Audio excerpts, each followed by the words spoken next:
Welcome to the World of Warcraft raids, gameplay, questing, and more panel. Your panelists are Craig Amai, Tom Chilton, Ian Hazakostas, Dave Kosak, Corey Stockton, and Greg Street.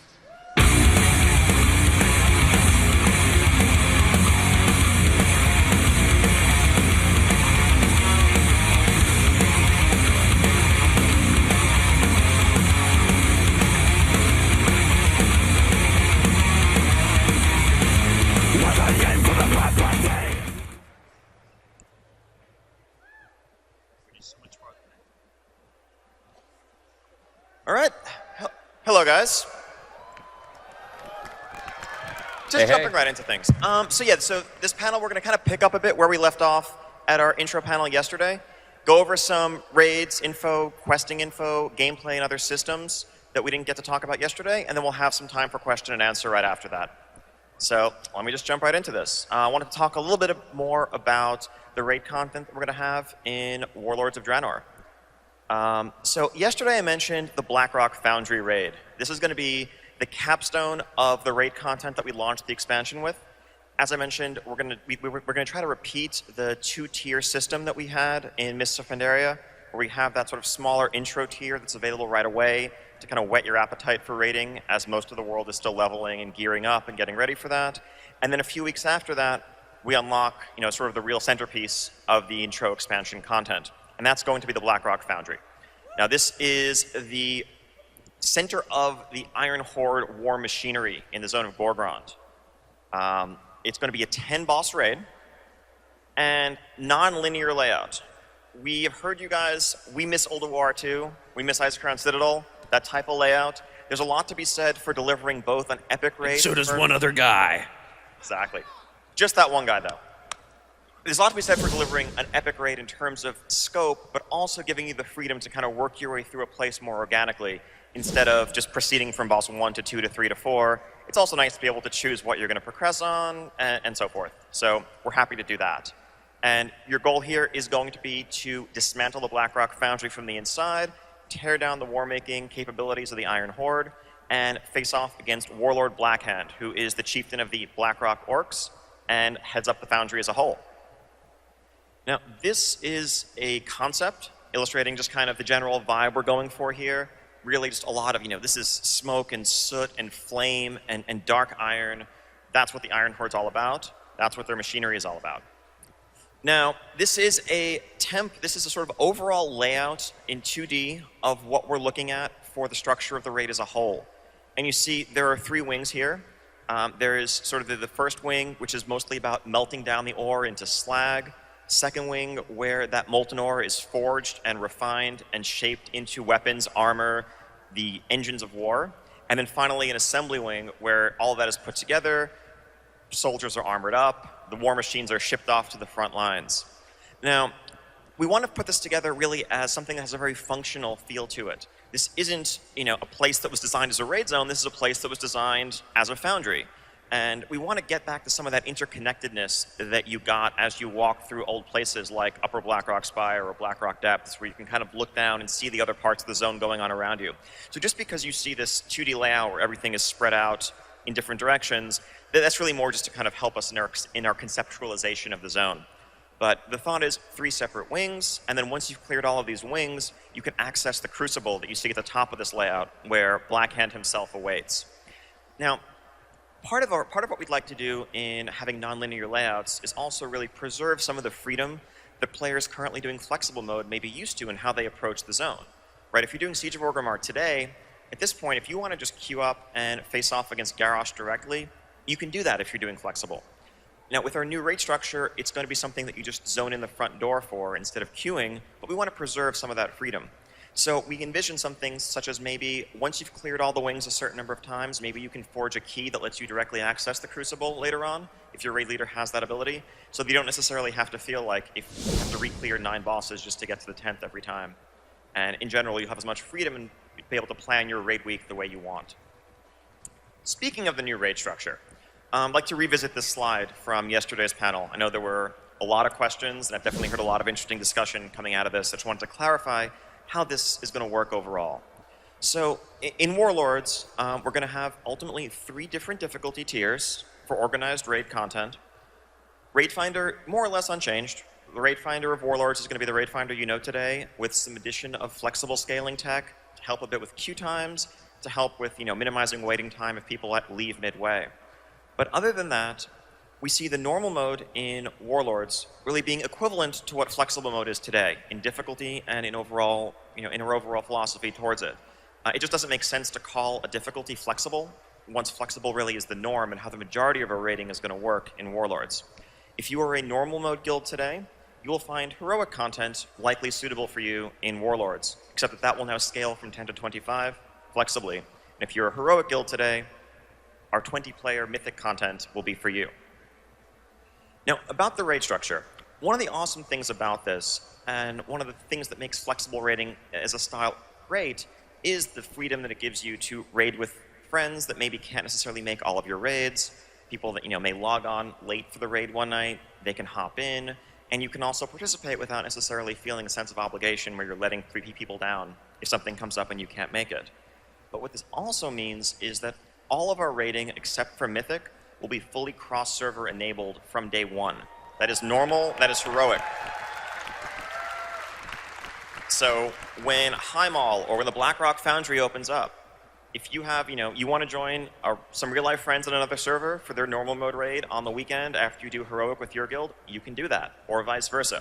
We really want to give the maximum amount of flexibility to be able to play with your friends and experience the content as you choose. I think cross-server Mythic would be a bit messy with things like Realm Firsts, and for the most part, Mythic guilds are grounded to a single server, so we're keeping it that way. Each difficulty has a separate lockout. So you don't have to worry about, oh, I did heroic with my guild on Wednesday, so I can't join my friend's raid on the weekend. It also means there's no more dynamic difficulty switching, because everything is its own lockout, which has some other interesting implications. Right now, you have the UI interaction very frequently, if you're a normal or heroic raider, where you say, let's switch the difficulty to heroic for this boss, then back to normal. Well, when you're doing Mythic raiding, for example, you're just doing it as a standalone raid. It means we can also have Mythic Trash. I know everyone really has wanted Mythic Trash if you've been dying for it for years. Okay, maybe not. But you can get Mythic Trash loot, which is something. Gastropods. Just wait for the Mythic Gastropod. Moves like 10 times faster. Now, the way these lockouts are going to work also is that they're very similar to the current flexible lockouts in that they're loot-based lockouts. That is to say that you can be in the raid with a boss alive that you've already looted that week. However, you just can't loot it again. So again, if you want to help out a friend, if someone asks you to join them later on, you're not going to be able to loot the same boss twice, because that would be all kinds of problematic, but you're completely free to raid and join groups as you see fit. Currently, the way flexible raids work, you go through the interface and you queue up for it, you're teleported into the zone.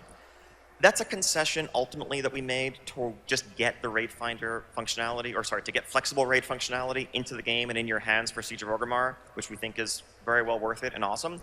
But in the long run, since this is normal raiding going forward, this isn't some special mode, this is just how raiding works. You walk in the front door, you form a group, you zone into the instance, and you are raiding, except it scales flexibly. The only raid activity that's going to work through queuing through the UI and teleporting is going to be Raid Finder. So, how does loot work, many people have asked? Does this mean that personal loot is now the norm for heroic raiding? No.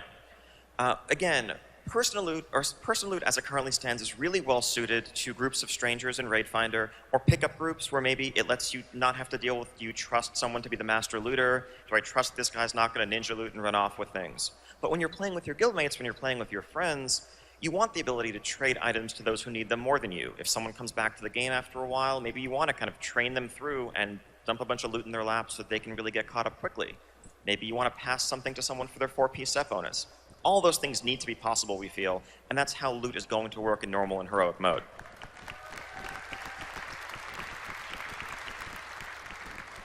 So that raises the question, of course, well, how is the drop going to work? If I have 13 people, do I get 2.6 loots? What is 0.6 of a loot? The answer is actually 0.6 of a loot is 60% chance to get a third loot. So the thought is that this will scale smoothly where the ratio of loot drops per eligible player remains constant throughout. We really want to avoid and continue to work on avoiding any perception of breakpoints or magic numbers when it comes to making these flexible groups. That's something we've certainly learned and heard from the community as this has played out. We never want you to feel like when your friend asks to join, you say, oh no, that's going to put us over some invisible threshold. We also don't want you to feel like you need to go out and find some random warm body to get over some threshold. In addition to loot, one of the things that we're working on doing is streamlining the way some of our ability targeting and logic work, again, to avoid breakpoints. In many cases today, you have cutoffs where when you bring a 15th player, suddenly 3 people get targeted by some boss's ability instead of 2. Again, we feel like with most abilities, we can probably randomize in a way that avoids the existence of breakpoints. So for example, to use a Siege of Orgrimmar example, Sun Tenderheart in the Fallen Protectors encounter casts Shadow Word Bane. Shadow Word Bane hits two people if you have 10 players, 5 people if you have 25. Today, the second you go from 14 to 15, it starts hitting a third person, which makes many people, I think, somewhat justifiably feel, oh, we should try to avoid having 15. 14 is kind of a magic number.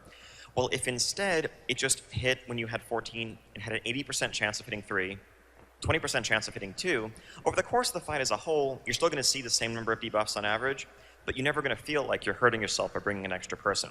Now, there are some mechanics that won't necessarily work for, like prisons on Shaw of Pride, where it's actually really important to know exactly how many you're going to go out. You don't want to be caught by surprise or have to be random every time.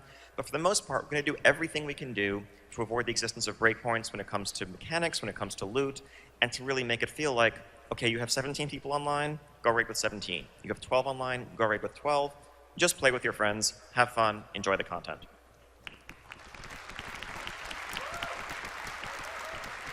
Now I'm going to hand it off to Craig, who's going to talk a bit about some of the quest revamps we have coming up. Thank you, Ian. Hello, BlizzCon. All right, let's talk about questing. So one of the first things you're going to notice when you step into Draenor is that we're calling out key storylines through icons on our quest tracker and our quest log. Essentially, we want to draw attention to the big quest chains with big characters that lead towards big rewards, so you can make intelligent decisions about what content you want to participate in, what you want to focus on, especially as you reach that kind of end of the zone point where you're considering moving on. While those key storylines are guiding you through zones, you're going to be noticing that a lot of the other quests outside of those chains are more distinctly separated. So you really have the choice of whether you want to participate in additional quests along the way or whether you want to follow just that primary story track.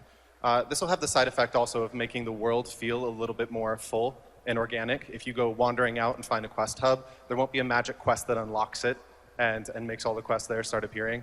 And it'll give you a lot more control over your experience. The efficient route will still be follow those key storylines, pick up the other quests along the way. But if you've been doing dungeons a fair bit, or again, if you're reaching the end of a zone, you may choose to focus on those key storylines and not be picking up as much of those strictly optional quests.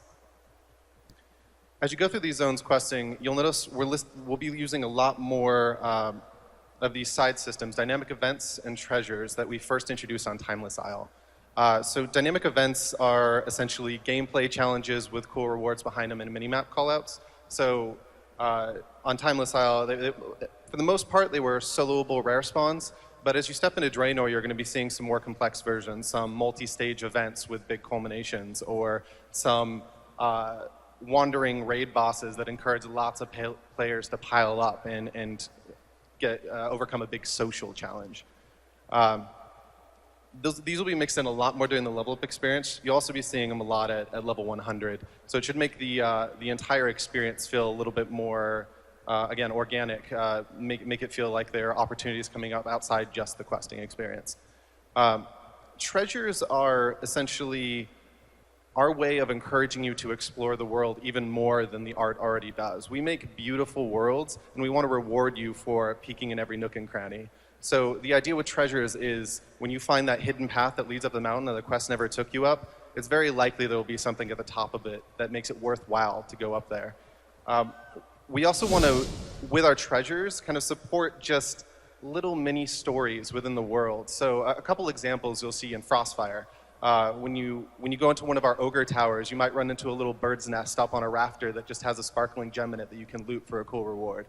Or you might run into an Iron Horde caravan that's become entrenched in snow with some Iron Horde troops trying to dig out the wheels. And if you kill them, there's a chest on the back of their caravan that has a cool reward in it. expect these to be very frequent, because as we have that goal of encouraging exploration, we want to make sure that we're doing it effectively all over the world. Another thing you'll be seeing is what you might be used to from the reward scheme for quests is that you'll run into a lot of green items along the way and then cool blue items at the end of essentially key storyline chains. What you'll be running into now is that there's going to be a lot more opportunity for rewards to spike during your questing experience. So a reward that might be green for one player might actually end up being blue or epic for another player. It'll become less predictable, a little more exciting as you're questing through. We also have a fair number of UI updates that are coming in with Draenor. I want to give you a sneak peek at a few of them. So here you'll notice the special icons next to some of the quests in the quest log. Those are the key storyline icons I was talking about.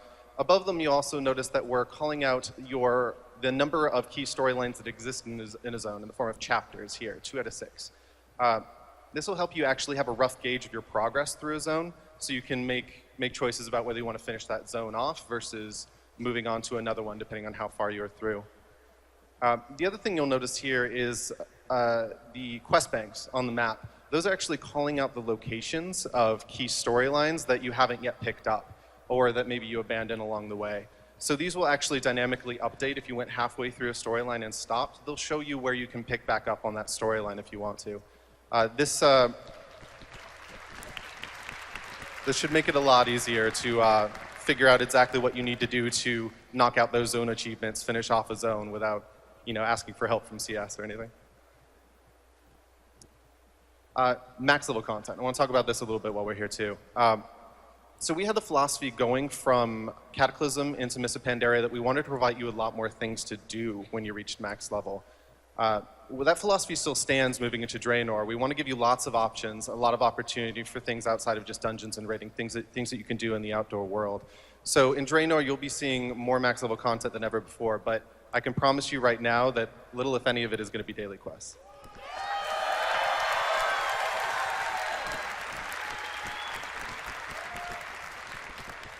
So there's a couple key content structure philosophies we locked in on Mists of Pandaria that we really liked. One of them was the progressive long-term storylines behind the Dominance Offensive and Operation Shield Wall dailies. The chapter-based kind of like leave you off on a cliffhanger, pick it up again in a few days or a week type content to take you through a big story over a longer duration. The other content structure we really liked the success of was the more open-ended structure inherent with Timeless Isle, with the exploration, the deep reward systems, options for how you want to participate your content. We essentially want to marry those two structures and create big zones with lots of opportunity, free-form content that have these long-term progressive storylines that thread through them over the weeks, so you keep having reason to go back and dive into them even deeper. The one other type of max level content you might be seeing a bit more of in Draenor is essentially environmental gameplay in the form of, I guess you would have seen it in our Troves of the Thunder King loot room scenario. What we want to push forward is opportunities to use all those class abilities in the outdoor world that sometimes only apply to PvP or top-end raiding. Opportunities to play out your race and your class to its unique advantages to try and squeeze out extra rewards. So you'll be seeing a little bit more of that at max level too. So that's a good overview of our max level content. Next up, we're going to talk about garrisons. I'm going to go ahead and hand this over to Corey. Just going to jump in and reiterate some of the points. Our overall goal with our questing system is we wanted to create a more dynamic world, a more organic experience this time, and really kind of break you out of your patterns that you have while you're questing so that you see more happening around you. And particularly at max level, we experimented a lot in Pandaria, and some of those experiments we think worked out really great. Some of them were the Golden Lotus, but we tried a lot of things.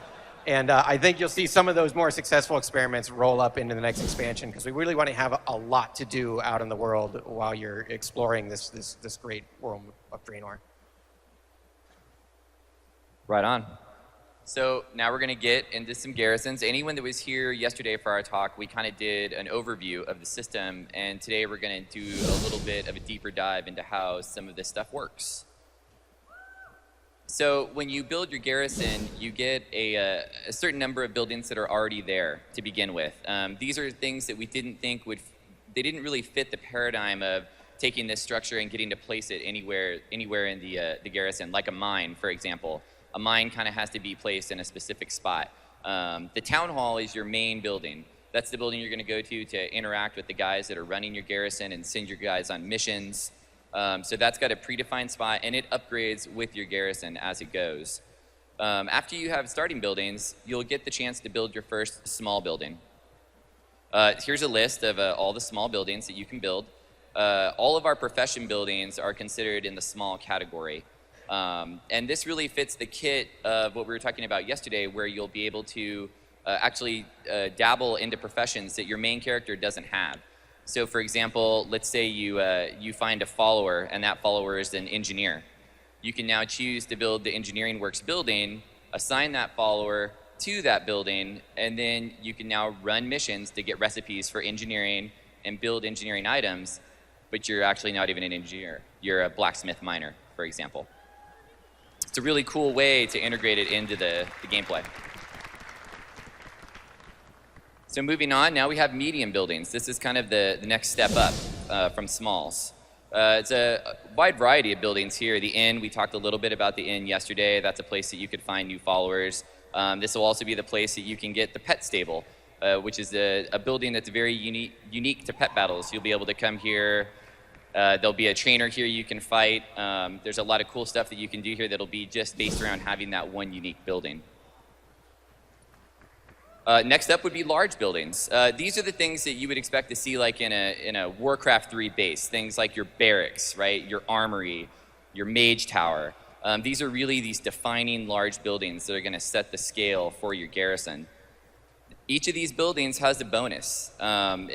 These buildings have some of the best bonuses because they're the largest ones that you can get. So things like the barracks will increase the amount of followers you can actually have at any one time. So you're going to want to have more because they're out getting that loot for you. So the more followers you can have out on missions, the better chance you have to get new loot. Now, how do the buildings work? As we talked about yesterday, they upgrade over time. So you start out with a building. Now, each building has its own unique upgrade. So that barracks that you built, it'll start out looking kind of doinky, kind of small. But over time, you can get cooler and cooler versions that'll make it look more badass, more awesome, and it'll increase the bonus. So here's a look at a screenshot from our mock-up UI of how this would work. You can see the tooltip there on the infirmary that right now it's level 1, but at level 2 it increases the bonus. Obviously you'll have to pay a cost to get that, but you'll do all of that through this UI. You'll be able to come to the building, choose to upgrade it, wait a little bit of time, and then you'll get that new bonus. Now, how do we get the upgrades? Some upgrades you're just going to be able to purchase just for gold or currency. But we really want to get this feature to be something that feels like a part of the world. So we're going to drop a new item called blueprints.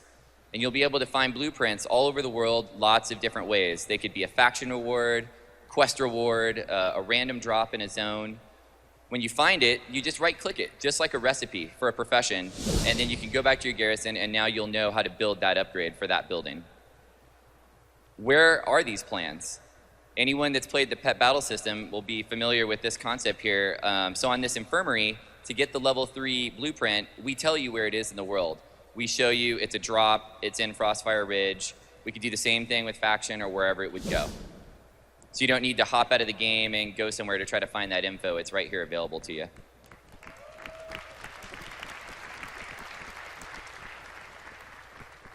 Now, yesterday we talked a little bit about this too, about specializations. This allows you to customize a building once it gets to rank 3.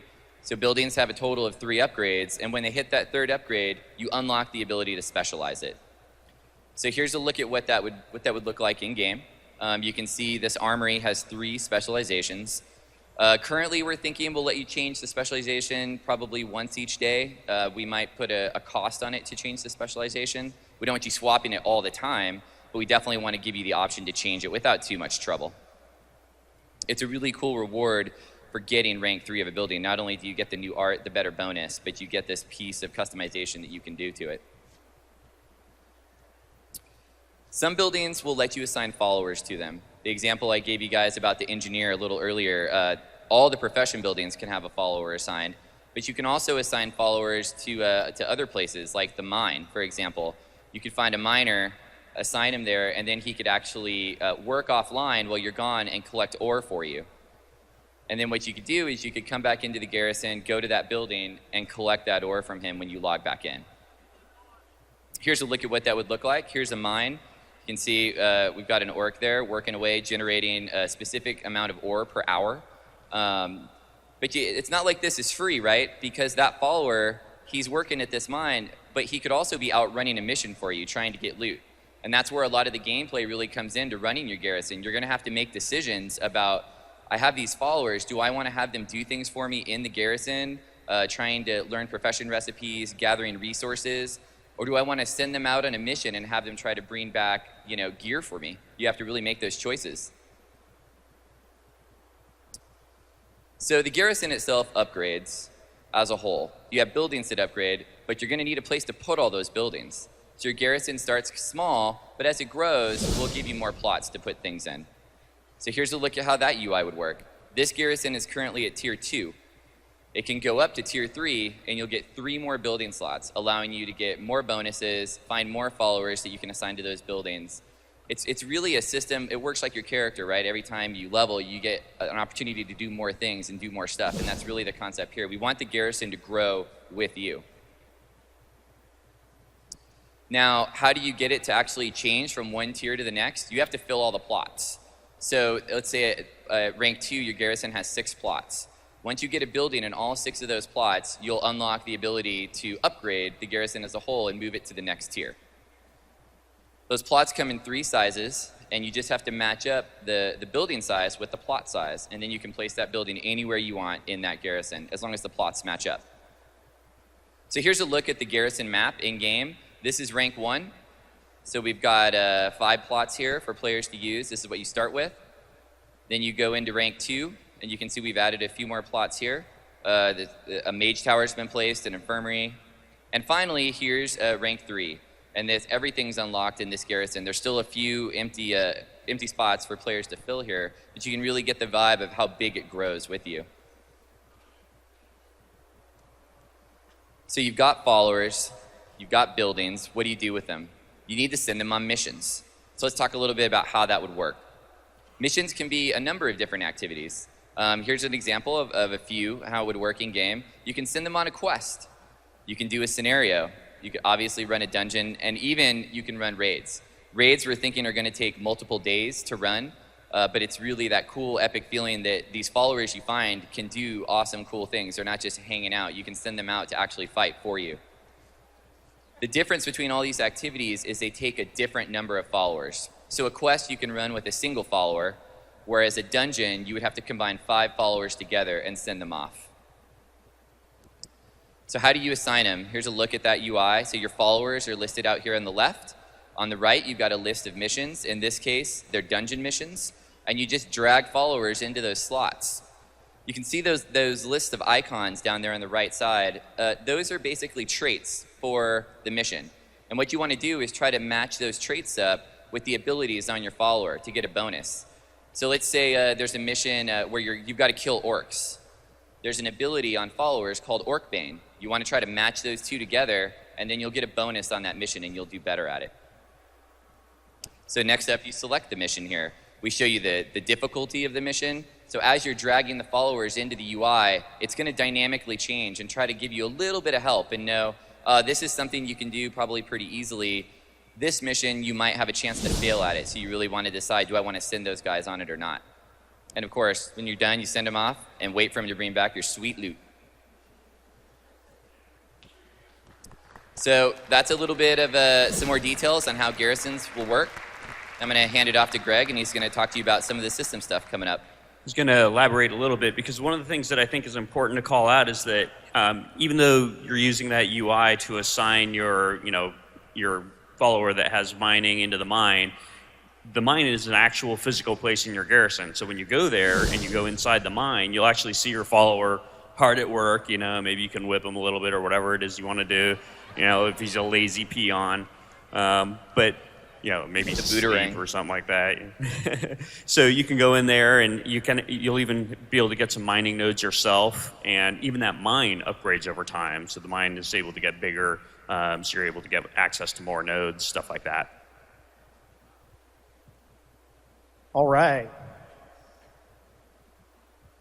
So I want to talk a little bit about social philosophy. I hinted at this yesterday, but ultimately, we want World of Warcraft to be a game that you play with your friends.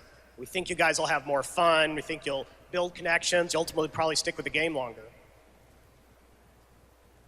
So what we're really going to try to do in Warlords is to encourage you to play with the friends you already have. We're trying to remove the barriers that stop that from happening. And we'd also like you to encourage you to make new friends. There was once upon a time, before we offered so much random matchmaking, where you would, hey, this guy's a really good tank. Maybe next time I run a dungeon, I want to find this guy. Nowadays, we can provide a tank, sometimes it takes a little longer than others, but we'll probably get you a tank at the end of the day, and there's less motivation to play with your friends. I like this anecdote with the guys in my office. One day I turned around, and one of the dudes was running a dungeon. I'm like, man, if he had asked me, I would have run it with him, but it was so easy just to jump into the dungeon himself that, maybe I wanted to get a cup of coffee or something first, and it was easier just to random matchmake than to play with a guy sitting right next to him. So the random matchmaking isn't going anywhere. We're still going to have Dungeon Finder, we're still going to have Raid Finder, but we kind of want that to feel like a last resort. That's what you do when your friends aren't online, or you're between friends, you start a new job, you got to find a different group. We're going to try to make Raid Finder feel a little more like tourist mode. You're there to see the content and experience the bosses and get to tell part of the story, but we're going to try to encourage people to also experiment with what normal and heroic feel like. So how are we going to support all of this enhanced socialness? We've talked a lot about flexible rating. Something else we're going to do is finally add a pretty good group finder. We have a raid browser in the game today, and it's pretty terrible. And you guys probably forgot it was there. You can still access it. It's kind of a trick to find it. But we think this feature can be a lot bigger, a lot cooler, compete with the random matchmaking stuff that's already out there. There are some mods and add-ons that people have developed to do this already, and there's a ton of demand from you guys, so we're going to do it. It's going to be very browser-based. You can make a group to do anything. If you want to go back and work on your Shadowmourne, you want to go make a group to kill world bosses, you want to make a rated battleground team, you can do all of that here. It's all cross-realm. You can browse through, find a group of people that look like you want to hang out with, and get a group together.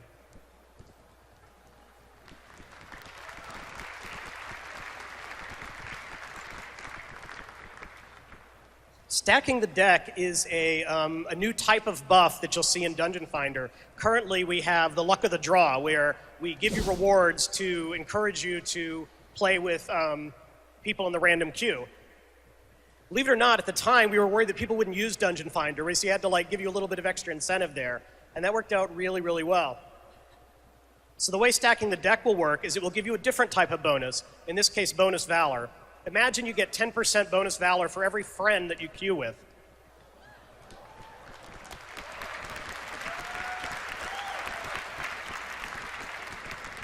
And then that last bullet is indicating that if you do use Dungeon Finder for a random group, and you get to the end, you're like, hey, this worked out pretty well, do you guys want to re-queue? That will then count as a pre-made group, and you will also get the stacking the deck bonus.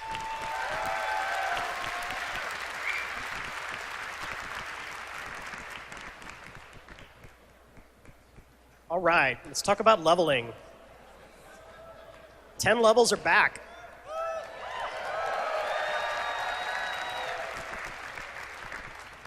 And we really want leveling to feel exciting. We made the change to the talent tree in Mist for a lot of good reasons, and we're really happy with that change overall. But it's a totally fair criticism that getting a new level doesn't feel as exciting as it did in the old day. Even getting plus 1% crit, as lame as that was better than getting nothing. But we want to stop handing out so many new abilities. We don't think it's going to be a great experience if you get 10 new buttons to stick on your bars as you level up from 90 to 100. This has been kind of a long time coming. It's amazing to kind of see the turnaround in the community that now everyone's like, you know what, I'm good. I don't need any more abilities. Stop giving me new abilities. So what we're going to try is from level 91 to 100, as you level up, you'll get some type of upgrade to one of your core spells. Some of these will introduce class changes that we already were planning on making to kind of make it feel like a bonus as you level up. But to be totally fair, some of them are just going to be passive bonuses. Think of them kind of like the old school spell ranks, except you won't have to visit your trainer or anything like that.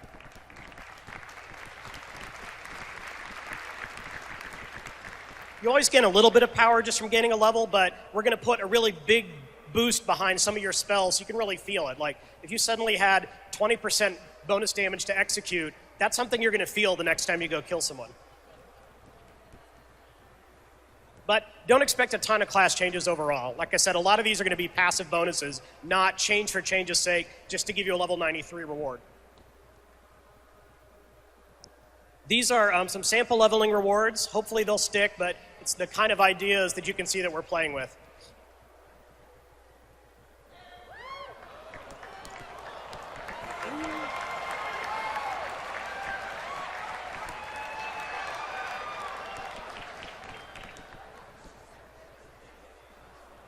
Okay, let's talk a little about items. So our philosophy with itemization, this is like the best reward we can give out in the game, and it's really disappointing when the best reward we can give out in the game feels a little lame. We really want getting a new item to feel exciting. We think part of the problem here is all the modification you have to do when you get an item. It's really disappointing. You get a new helmet and you're like, oh man, I'm not gonna get a meta gem.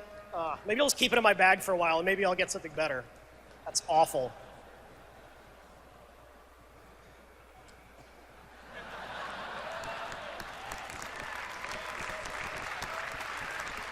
It's time to stop the madness. Hidden expertise. One of our core design values is to make something feel like a bonus. And we think we're at the point where hidden expertise don't feel like a bonus. You have to get to these magic numbers before you feel like you're really fully functional as your spec.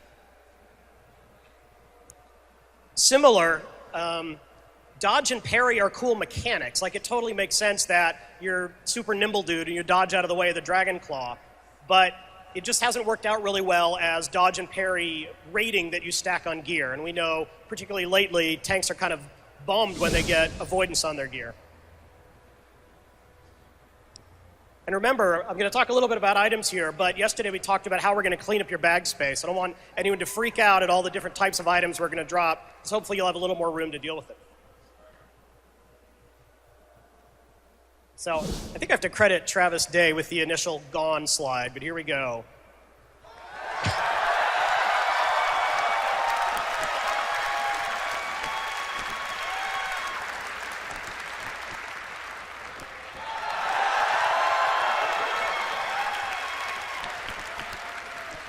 Now, again, your warrior will still be able to dodge. Maybe we can have more interesting mechanics, like following a successful whatever, you have a higher chance to parry the next attack, but you won't see it on gear. We will have tanking stats, and I can talk about that in a sec here. Ooh, reforging. This is what we call an idea that sounded good on paper. But what it turned into is this terrible cascade where you get a new piece of gear and now you have to reforge all of your old gear to hit some cap. And yeah, it'll be a little better without hidden expertise, but things like haste caps and crit caps are still out there. And overall, we think it just drags down the excitement of getting a new item when you know you're nowhere near being able to put it on yet.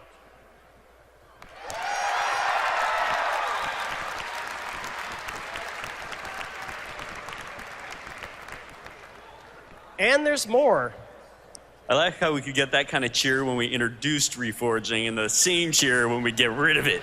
It's awesome. Then 7.0 will bring it back. It's reverse psychology. We'll get rid of it. Enchants are one of those other things. We really want enchants to feel like a bonus.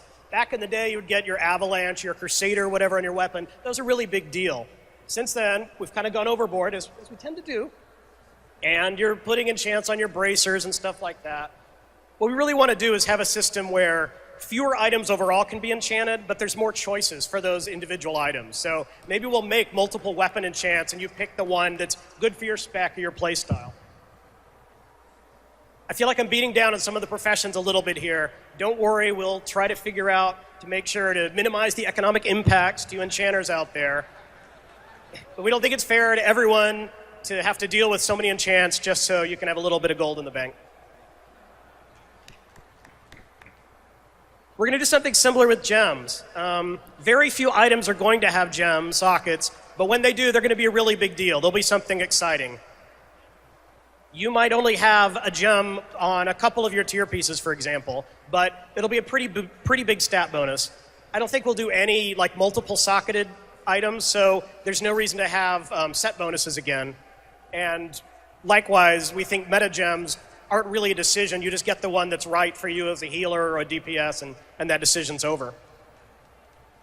But if you think of the way like Warforging works today, where there's a random chance that your item could be a little better, there's a random chance that it might have a gem on it.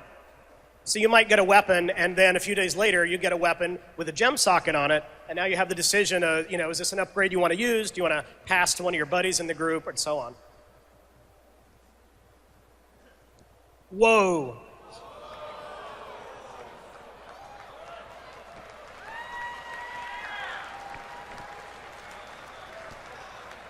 Nobody's happy but the paladin when the int plate drops.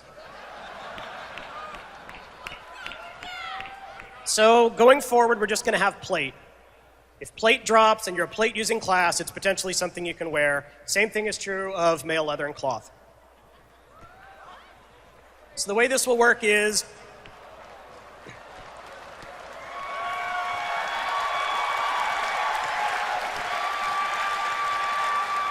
this is awesome. I get all the good slides. If you're a ret paladin, like most of you are, the plate will have strength on it. If you change to your holy spec, the strength on the plate will change to int, and you can just wear that.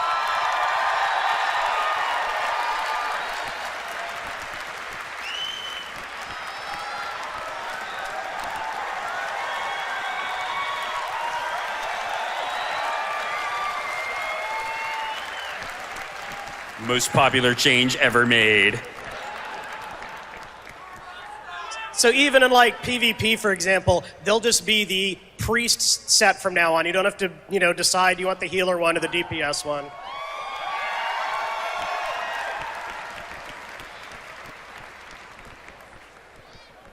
So I'm talking strictly about armor here. So, helmet, shoulders, legs, all of those very visible pieces.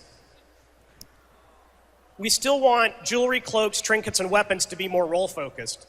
If you talk to healers, many of them will tell you that spirit is actually a pretty interesting stat, and you can decide how much spirit you want on your gear in a way that, say, the mage can't decide how much hit they want on their gear.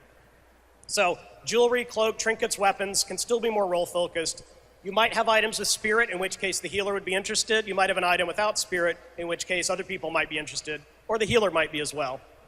Some of these will be less spec agnostic, so they'll be more spec agnostic. So they may just have attack power, spell power, rather than being like the agility spirit item.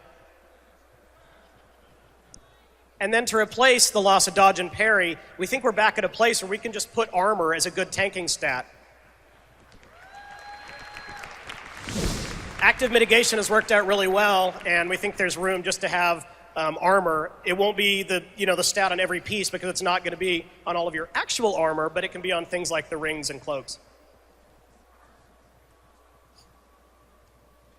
Tertiary stats. So it might seem like we're really streamlining gear here, but what we're really trying to do is give it a long tail. It's not fun when you go for a long time and don't get your weapon and feel like you're just really far behind everyone else. But at the same time, we don't want you to gear up, in 2 weeks and be done, and then say like, dude, when's the next raid coming out? So we're kind of expanding the idea of Warforging. I mentioned we're doing it with gems. We're also adding these bonus tertiary stats. So you may get a glove one day that has an extra stat on it that does something cool. These don't count against the budget. It's just a bonus when it happens. And here's some examples of tertiary stats we're playing with.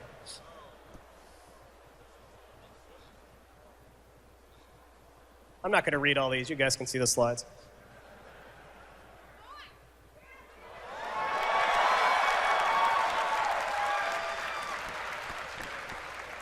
Now again, it's really unlikely, unless you're very dedicated or very lucky, that you're going to have your sturdiness set, because there's just not going to be that many pieces out there. You're not going to be able to stack sturdiness, and guess what? You can't reforge it.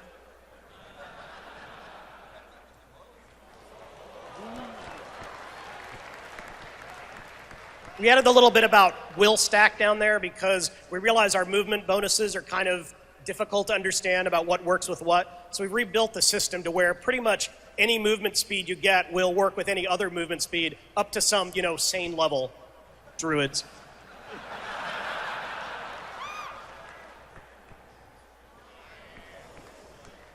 Cleave's been an interesting stat. We played with it a little bit on the trinkets in the latest raid tier, and we don't think it's necessarily fun to be like, I'm going to put on my cleave set, I'm going to take off my cleave set. But if you get it as a bonus on some of your items, hey, that could be pretty cool. You'll do a little bit of extra AE cleaving sometimes. Item squish.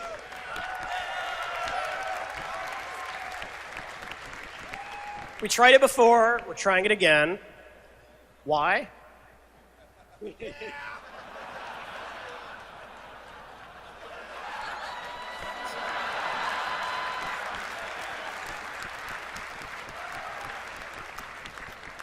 I'm a pretty simple guy at the end of the day, and I have trouble understanding when I see that many zeros on the screen.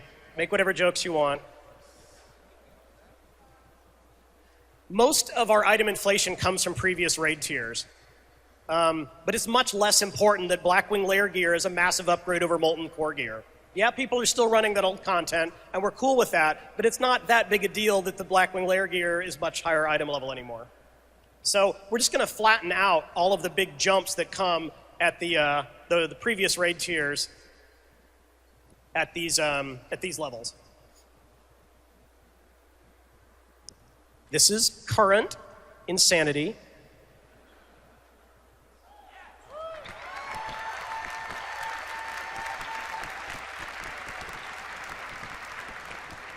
And these are some slightly more sane numbers. Okay, a bunch of caveats here. I hear people cheering, but I know there's people out there grumbling too, dumbing the game down. Your relative power will not change. If you look at percentages, if you are a healer and you know how much your flash heal heals on your tank, the bar will still jump by the same amount. The relative power of 5.4 gear will not change. So if you're currently a heroic raider, your gear will be just as powerful as it is today relative to all the other gear, and that'll still translate into going into 6.0. If it takes you 5 seconds to kill a Timeless Isle Gulp Frog, it will still take you 5 seconds to kill a Timeless Isle Gulp Frog. And I should probably say this one 4 or 5 times, but if you like to solo old content, you can still solo old content. We'll make sure that happens.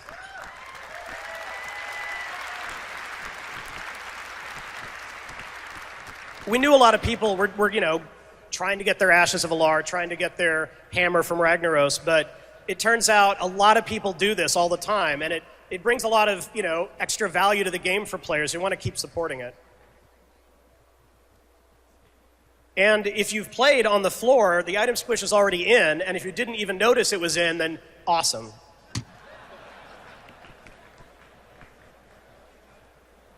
That wraps up our presentation. Looks like we have about 10 minutes left, so we would love to entertain some questions.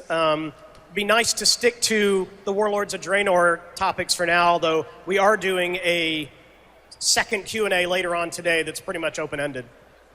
We also appear to have a giant dance floor here in case you guys want to dance while you ask the question. Mosh pit.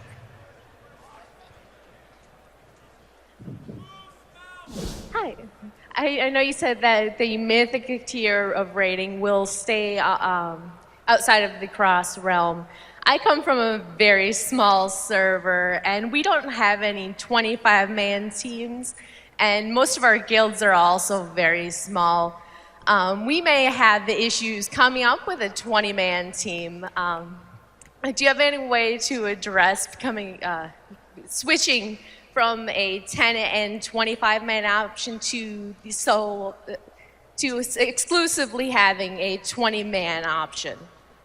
So that's completely a valid concern. On smaller servers, the connected realms that we're unrolling and continuing to roll out are going to help a lot with that in terms of making sure that you have a certain critical mass on any given server, that it feels like you have a lot of active guilds to deal with recruitment and for people to find a home to raid.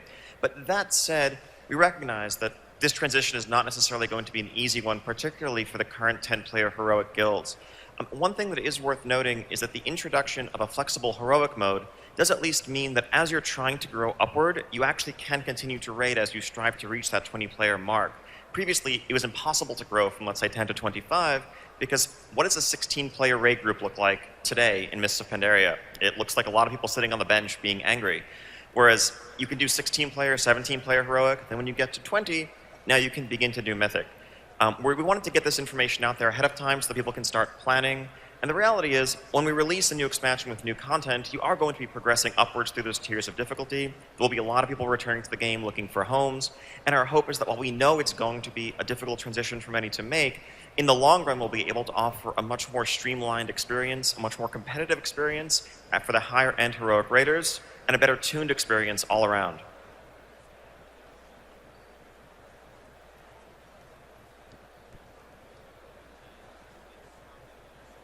Hey guys, my question is more around the player experience with questing and garrisons. So how will you manage the suspension of disbelief that happens when, for example, you have a phased-in garrison or a random event that just happens over and over and over again when you want to create a living and breathing world in Draenor? Like all the things that if you just wait a little bit or camp a little bit, you will be able to do. How will you manage those rewards for players? Maybe you can clarify a little bit. I'm not sure what the garrison and phasing has to do with camping things. So, for example, if you have a garrison, I'm assuming that is per player and phased for that players. Right, like the farm. Yeah, so particularly in that, it has to do with the living and breathing world, because I don't see what the purpose of having a garrison is if you will not have any real consequences for it. For example, why would you have a fortress if it cannot be attacked by other players, for example? Okay. So I could see, interactions with other players being something that we do as we continue to develop the feature, maybe in the long run. I think, building a base for the sake of building a base is actually really cool.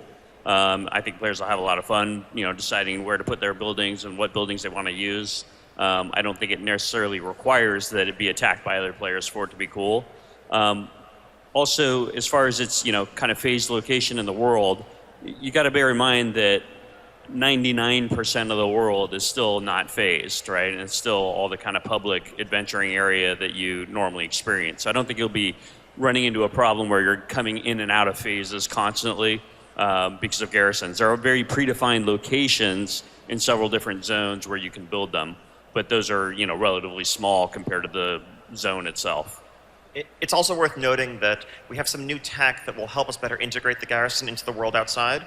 Whereas with your player farm in Half Hill today, you only kind of see your own personal plots and farm phase in as you kind of walk up to the farm.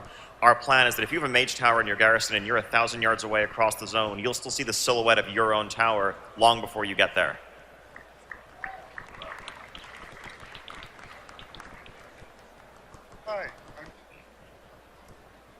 Hi, I'm Richard Boone, guild leader for Wild the Musical on Chandras.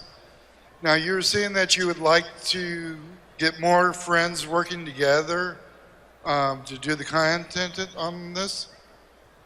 Where was any love for the guilds? That's our biggest thing for getting friends together. Are you going to bring back, have group will travel? Well, when we say friends, we mean that interchangeably with guild mates, right? So if you are, going on one of these dungeon runs with your guild mates, that's kind of all we mean is that you've pre-grouped with somebody before you enter the instance. So if you group up with your guild mates and go into the dungeon, you'll get that stacking the deck bonus, for example. Okay, 2 expansions ago, you gave us a bunch of guild perks.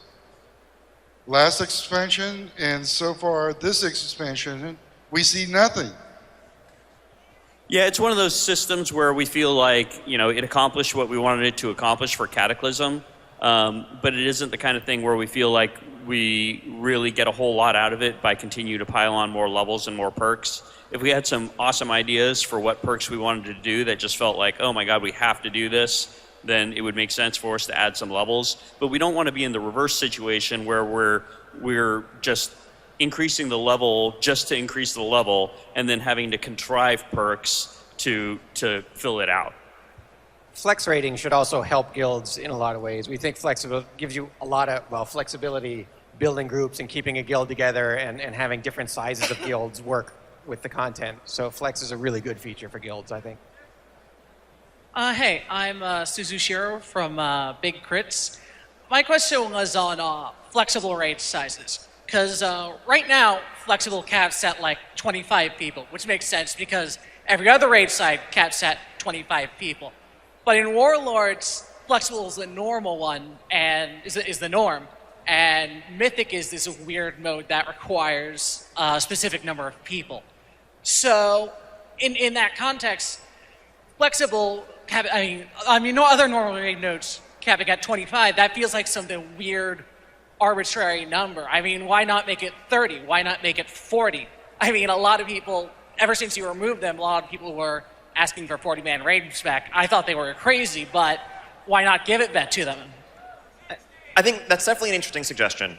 There is some upper limit at which we lose confidence in our ability to make the fight mechanics scale truly seamlessly, as well as there are obviously issues that people have seen with input lag. The more people are involved, a lot of it scales exponentially in relation to the number of players present. But something like 30 is certainly a possibility, since there are social groups that are around that size today. It's not something that we have planned in stone right now, but it's something we certainly could explore. My question is directed at Mr. Hazakostas. Hazakostas? That's it. Yeah, close enough. What's the status Has a question. What's the status on character scaling for old 5-mans and raids?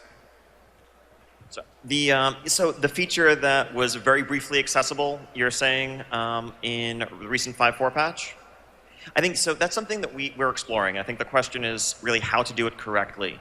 We have the ability, as we've seen, in challenge modes and proving grounds, to scale item level down. We've also been exploring how to scale player level down functionally such that you keep your abilities, but maybe that their potency changes. It's something that we're still working on, continuing to work on, and once we have a way that we're happy with in terms of fully integrating it into the game as part of a reward structure, it's something that we'll have more to talk about in the future. But we're definitely interested in finding a way to explore and let people revisit the old content in a way that feels relevant, since there's so many dungeons out there and old raids that people probably never saw at the intended level.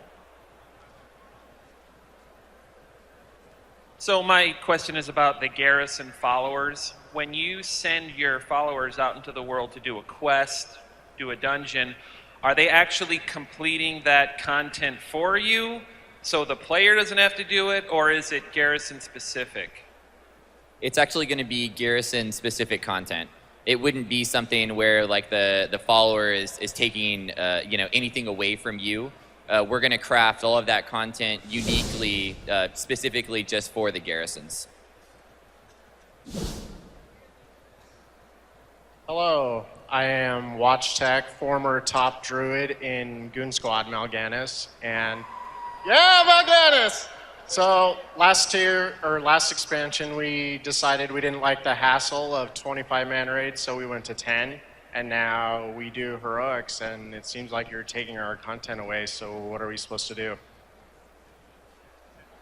Again, understandable question, understandable position to be in. That said, I mean, Goon Squad certainly in particular is a fairly large community with, I would imagine, a number of interested heroic raiders to draw upon who may be returning for Warlords.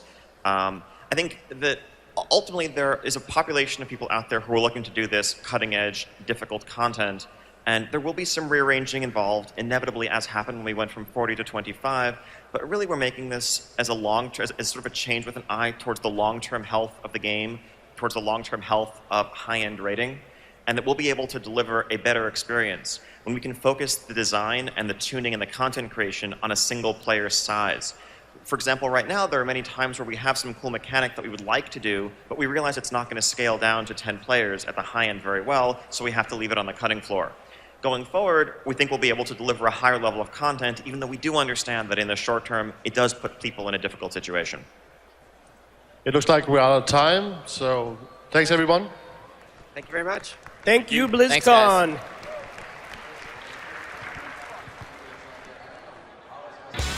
You're watching BlizzCon 2013, an original DirecTV production since 2008. Level up to DirecTV at directv.com.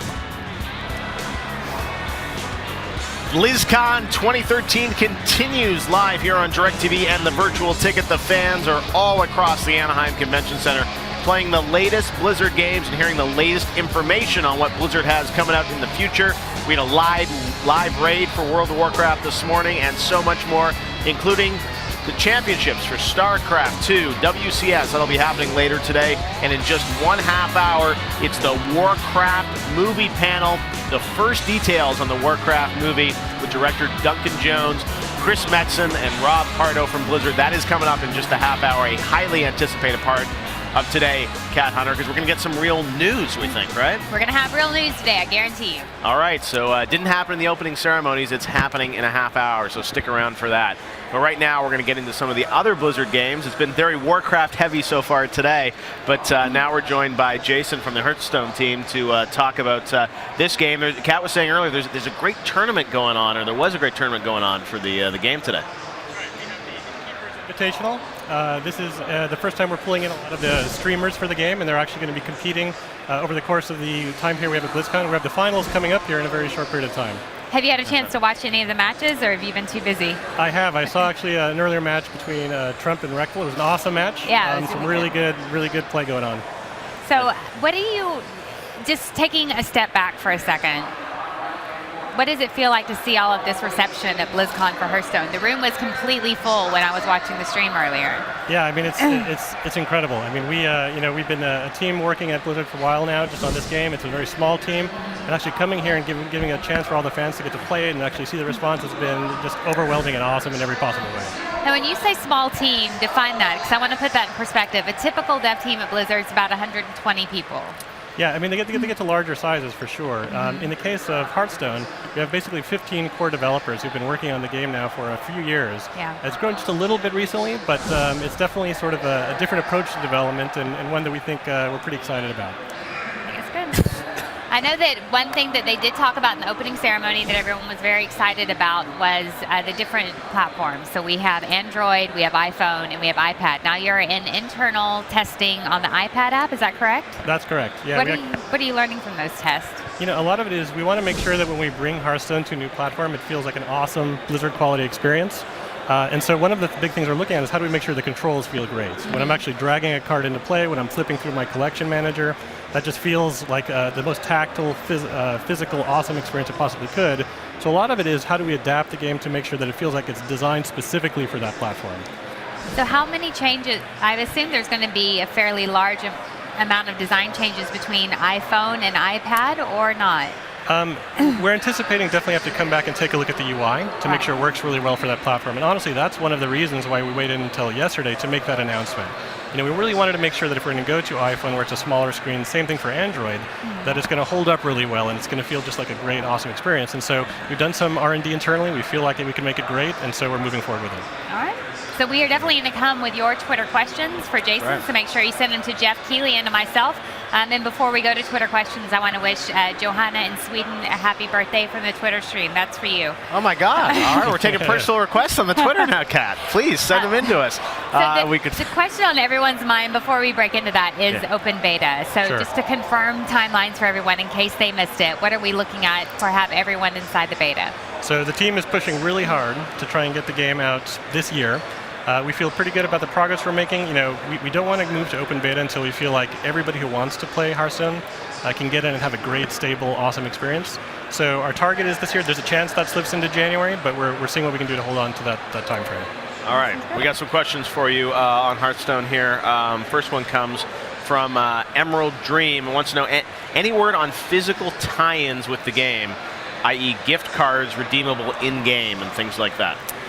So nothing really specifically yet that we can talk to on that right now. We do have, for example, the card that is awarded here through coming to BlizzCon or through the virtual ticket, where players can redeem it to get the Elite Tour and Chieftain card that we announced yesterday. Which is awesome. Yeah, I feel like that one turned out great. So we could imagine doing more things like that in the future, as ways you could actually have physical cards that unlock additional minions in the game. But so far, that's the main one we're starting with. Fantastic. I know one of the requests that we've seen on podcasts have been like gift cards for 5 or 10 packs that you can buy, at Target and give to your friends and family. Is that type of business model being explored at all? There is the ability right now to actually get Battle.net Balance as a gift card you can get and actually use that as a way to unlock additional content in Hearthstone. You have the ability to use your Battle.net Balance to buy card packs. So if you want to give someone a gift of more packs, that's one way you could do it. That works.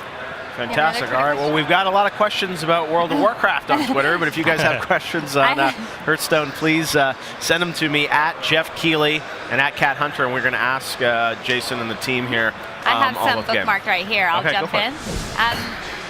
One thing here is that you've touched on, but how will future expansions potentially work? So is it like a physical TCG where you have blocks and expansions? So we are going to have expansions where they'll bring in new cards and new ways to play. You'll have the chance to play with a range of different cards for each of the various classes. In addition to that, one of the really cool things we announced here yesterday is adventures. Right. And the way an adventure works is you'll be able to have a PvE experience going up against a really cool Warcraft boss, and by duking it out with that boss, I can earn additional cards that let me expand my card set. So both ways are ways we're going to be rolling out additional cards. The adventure coming first, and then expansions after that. So tell me a little bit more about the adventure mode. What is the typical, how many adventures would be released? What is the replayability of it, and what is the time consumption for each adventure? Sure. So we're still figuring out exactly how frequently they'll be coming out. What I can say is that we do want there to be a good challenge here for players where they can kind of go back in and potentially challenge the same boss multiple times to earn different cards. So they're not necessarily going to be cakewalks. They'll be challenging for players, which we think will be really fun. And then beyond that, we're looking for other things that would potentially release at the same time to come along with the adventures to potentially add additional features for the game as well. Would there be any random feature to the deck of the boss or whoever it is that you're going up against? Still don't know yet. We're still sort of working out the exact details of what you're going to be seeing when you see each of these bosses. Okay. But you can expect a good challenge there for sure. All right. And Ben, when he talked about that, he iterated the fact that this would be, the cards that you would win from this would affect more of the metagame, whereas the expansions would introduce new game mechanics. What about new heroes? That's a big question on Twitter. Right, yeah, we've definitely gotten that feedback over the course of the beta that, hey, that's awesome. Cool, I can play as Garrosh. Wish I could play as Varian potentially. Yeah. So it's something we're thinking about. We don't have any specific time frame for when we're going to actually be rolling out additional heroes yet, but we're hearing the feedback and we're working on ways to create a little bit more variety there. Okay. All right, we got a lot of great questions coming in for you now on Twitter here. First one comes from Evoke. NZ says, how do we get the bonus card? I got my pet in WoW, but can't find the card. And also, this is a popular question I'm getting a lot. Will there be achievements in the game? So going to the first answer first. Yep. You'll be able to get the card once you redeem the code through the Battle.net, your Battle.net account. It's not going to show up until the next patch. So that's one thing to be aware of, is that when Hearthstone has its next patch coming out, really now within the next few weeks, we're not far off from that. That's when the card will be available for use in your decks. Okay. As far as the achievements question, that's another thing that we are excited about looking at for Hearthstone. It's definitely kind of a really kind of cool staple feature to a lot of our other games, and we think there's definitely a place for it in Hearthstone as well. Time frame for that is still to be determined, but you can see more of that coming up when we move into 2014. Okay. Seems like an easy place to put those achievements in would be the new leveling system that you guys introduced yesterday. Yeah, exactly, in the ranked play. So for sure, having ways connecting achievements with ranked play, I think is an interesting idea. Okay. More questions from Twitter. This one comes from AB Writing 101, Spencer. Spencer says, will players be able to sell cards to other players? The auction house comes to... Yeah, no, it's a great question. And, it's something where we put a lot of time into thinking about what's the right way to build out your collection in Hearthstone. And there's a lot of different ways that we could do that. And ultimately, we settled on this crafting model. And we feel like that really works well for the goals of being a very accessible game, a game where I can go in and get access to those cards I want without having to worry about dealing with a secondary market or fighting other players. It just felt like it was a better fit for us. Fantastic. one of the things that I was surprised about when this game came, released into open beta was that there isn't a lot of talk comparing it to the traditional TCG. There's much more talk comparing the game to Magic the Gathering. In the early phases of game design, because you've been with the team for a long time, how were you a lot closer to the original WoW TCG and it took you a while to move away, or did you always start with this simplified version we're seeing today? Yeah, I mean, from the beginning, Hearthstone was really designed to be an online game from the ground up. We really wanted to make sure that the game really felt like it had a lot of new features that could really only be realized in an online space. We are sharing some of the art with the WoW TCG, but beyond that, a lot of the core features and the things were really designed with this particular game in mind. It was. Fantastic. All right, we got more coming in, obviously, over Twitter here. A lot of people excited about the idea of it obviously being on iPad, and some people are asking about the release date. I think you guys have said it'll be sometime next year, right, for iPad? Yeah, iPad is going to be following shortly after PC. We think we're making great progress on that one. We don't think we're too far off for that. As far as the other platforms, so looking at Android and iPhone, that's going to be following in the second half of the year. And some people are asking, are you going to do betas for those mobile clients too, for iPad and Android? Unfortunately, we don't have a good way to do that. That's actually one of the restrictions we're working with in terms of how Apple releases apps for their particular platform. So